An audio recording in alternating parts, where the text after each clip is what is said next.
Peace be with you. Friends, our first reading this weekend from the book of Exodus is illuminating at so many levels that I just want to focus exclusively on it for the homily today.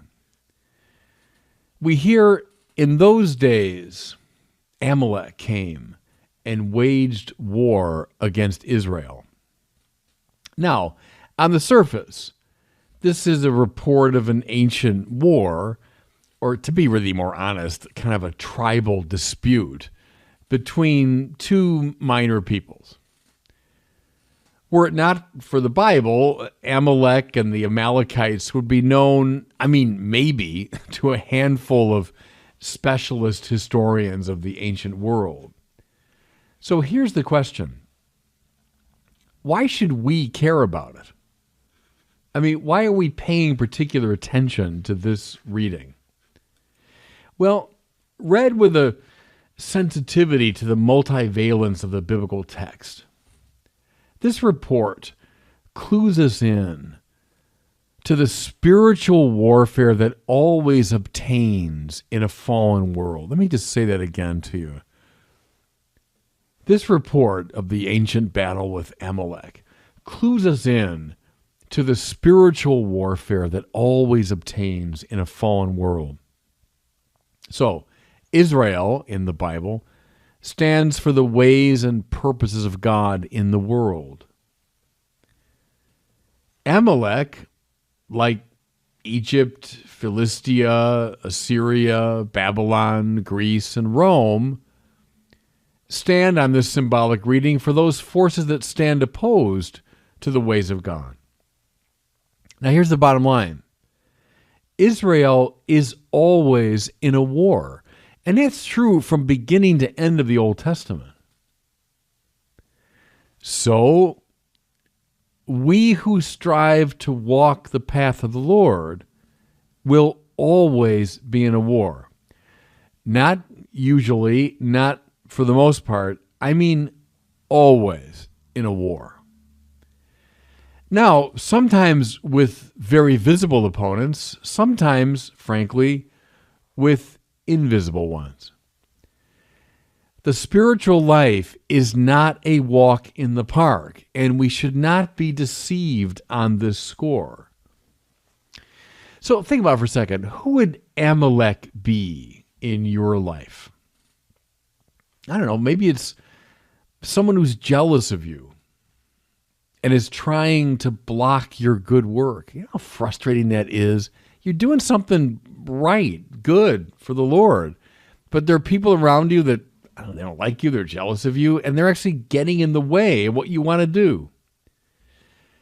Maybe Amalek is a societal prejudice that's blocking what you want to do, the good work that you're inspired to do.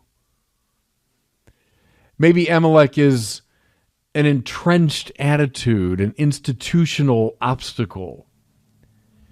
Maybe if you broaden this out and put it on a grander scale, maybe Amalek is an organized army. Think of people that are trying to do good, and they find themselves actually blocked by the army of a nation state, or by ISIS, or by who knows.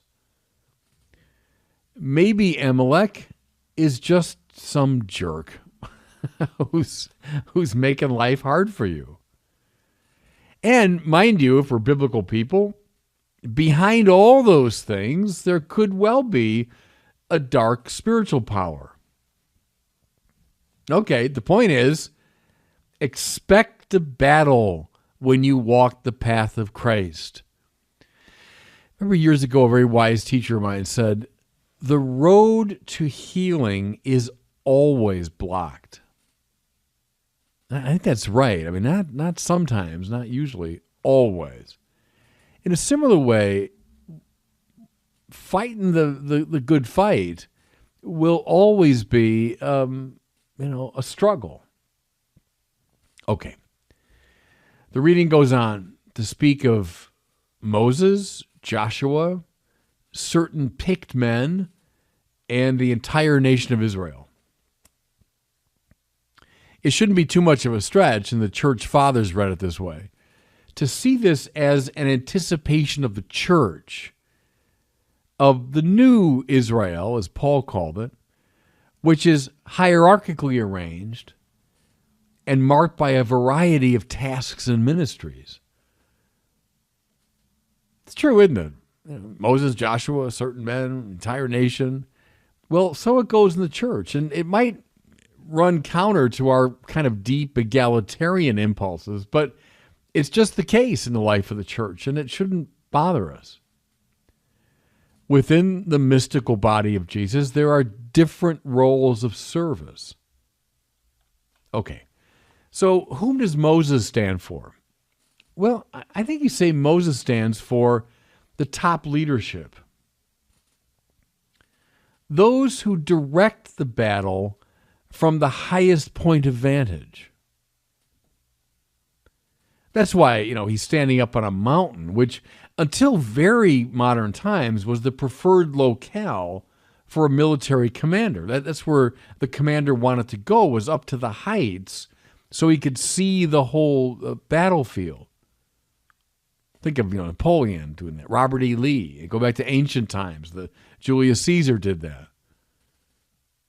And indeed, our word bishop comes from the Greek word episkopos, derived from two words, episkopein, which just means to oversee, to look out over. And so apply the metaphor from their height. And I don't mean that in the sense of superiority. Aren't they better than the rest of us? I don't mean that. I mean their height like the position assumed by a commander. From their height, the bishops, the Pope ultimately, direct the great fight, sending particular soldiers into battle at key places. So we hear again from the reading, pick out certain men and tomorrow go out and engage Amalek in battle. Well, there's the word of the general or of the episkopos, the guy doing episkopein. He's overseeing the battle, and he's sending certain key people into the fight. Think here for a second, everybody, of our current Pope, Pope Francis, urging the troops to go to the margins. And he's done that from the very beginning of his papacy, to be bearers of mercy to those who feel ostracized, to care for the environment, read Laudato Si, to be missionary disciples, read Evangelii Gaudium. He knows full well on every one of these fronts they'll be opposed, and yet he boldly sends us, ultimately, into this great conflict. Okay, that's the way it goes. The overseer, the general, Moses, sends certain troops into battle. Moses' direct fighting days are over. He's an old man by the time this scene unfolds. But he remains on the hilltop, directing action and, now mind you, invoking the power of the Lord. So what's he doing up there? He's holding up his arms in prayer. This is the church now in its priestly role, its priestly function. While the troops are fighting on the ground, and again, everyone, don't literalize the metaphor here. When I say fighting, I mean, on the margins, fighting to bring mercy. I mean, fighting the fight of nonviolence. So don't over-literalize things here. While the troops fight on the ground, the church is constantly lifting up its voice in prayer. Every single great saint has always insisted that nothing in the struggle will be successful apart from prayer. It's basic principle in the spiritual order. Nothing will be successful in the great fight of the church militant without prayer. So, who's playing this role of Moses the priest? Well, think of every elderly, homebound person who can't get in the direct fight anymore, but who spends her whole day praying for the success of the church's mission. I'm always moved when I think of one of my heroes, Catherine Drexel, right, who gives her fortune. She founds a religious community to care for African Americans and Native Americans. And she worked for many years in the direct fight, the direct struggle. But then she had a very serious heart attack. The doctor said, you have to withdraw or you're going to die. So she stopped her direct involvement, but she spent the remaining 20 years of her life basically in the chapel in front of the Blessed Sacrament, begging help for her order. So think of every monk, every nun dedicated to prayer. Think of every Mass said around the world. What are these, everyone, but Moses holding up his hands in prayer? Okay, let's go back to the story. When Moses tires and lowers his arms, we hear, the battle goes against Israel. And so two of his aides, Aaron and Hur, hasten to his aid and hold up his arms. These two sons of Israel represent a beautiful dimension of the church. Namely, those people who, through their financial and institutional support, allow the prayer of the church to continue. Right? They allow Moses to continue in prayer. So think here of every person whose donations hold up monasteries and convents and parish churches. Think of every donor whose generosity feeds and houses priests and nuns and monks, whose offerings make possible a pastoral outreach to the elderly, enabling them to pray, etc., etc. See, what we're perceiving in this stunning scriptural icon is an image of the church in all of its variegated integrity. All of its elements cooperating in the great struggle with Amalek. So, take away Aaron and Hur. The arms of Moses fall. The arms of Moses fall, the soldiers don't fight. The soldiers don't fight, the enemy gains ground.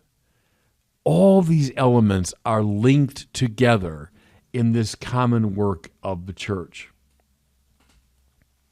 Now, everybody, with this image in mind, with this general idea in mind of how the church functions in this variegated, integrated way, think of one of the favorite strategies of the dark powers.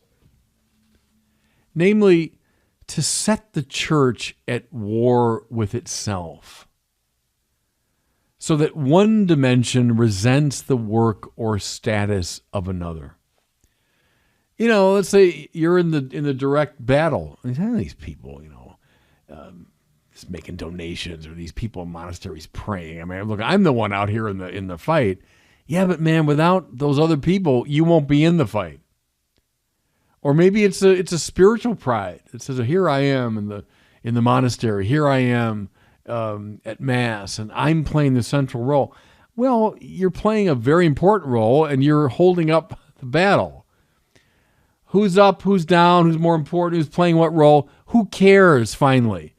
The point is, find your role in the theodrama, take up your position, whatever it is, and get into this great fight.